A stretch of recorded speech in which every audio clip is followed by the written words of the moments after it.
The two Serbian butchers had Ed Rico pinned to a table.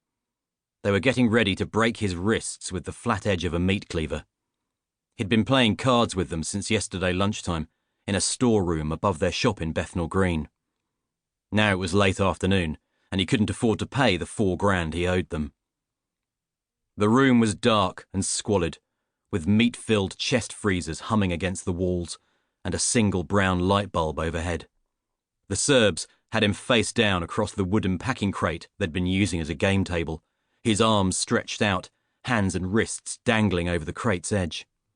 He felt the pile of betting chips digging into him through his shirt. The big guy holding him smelled of coffee and stale cigarette smoke. His name was Powell, and Ed could feel his hot breath on the hairs at the nape of his neck. "Time's up, Ed, my friend."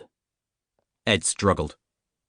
Through watering eyes, he watched Grigor, the smaller of the two men, hefting the cleaver from hand to hand.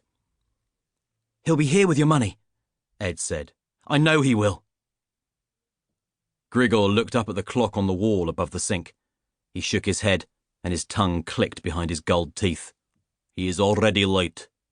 He placed the cleaver carefully on the top of one of the freezers and rolled up the sleeves of his polyester shirt, like a backstreet surgeon preparing for the first incision. He had crude tattoos on both of his forearms and fat gold rings on his fingers. His bald head shone like a bullet.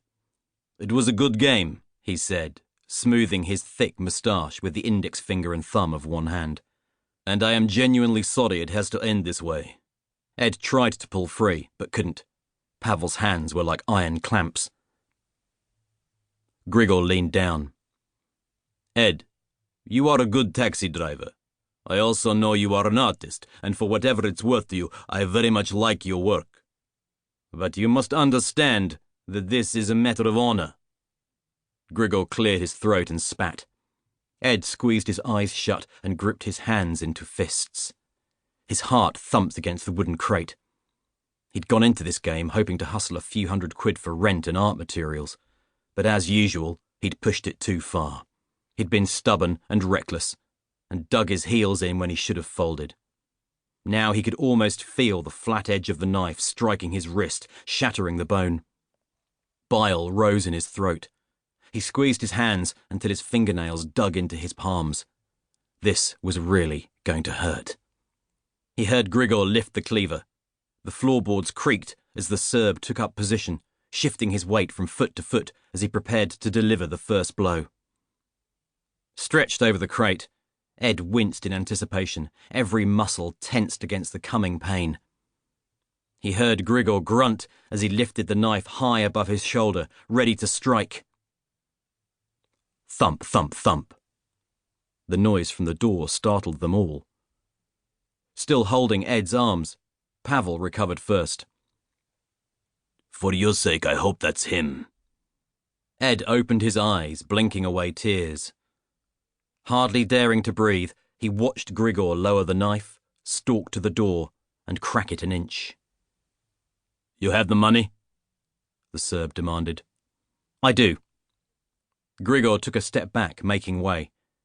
Beyond him, standing beneath a dusty bulb on an uncarpeted landing, stood the one person Ed had been praying for. His brother, Verne. Verne worked for the BBC as a war correspondent. He was a well-built man with thinning hair, rimless glasses, and an expensive olive trench coat. He stepped into the room as if afraid of getting his shoes dirty. "It's all here." He pulled a fat envelope from his inside pocket. "Now let him go." Grigor snatched the envelope and tore off the end. He thumbed through the contents and then, obviously satisfied, muttered something to Powell. The pressure on Ed's forearms eased.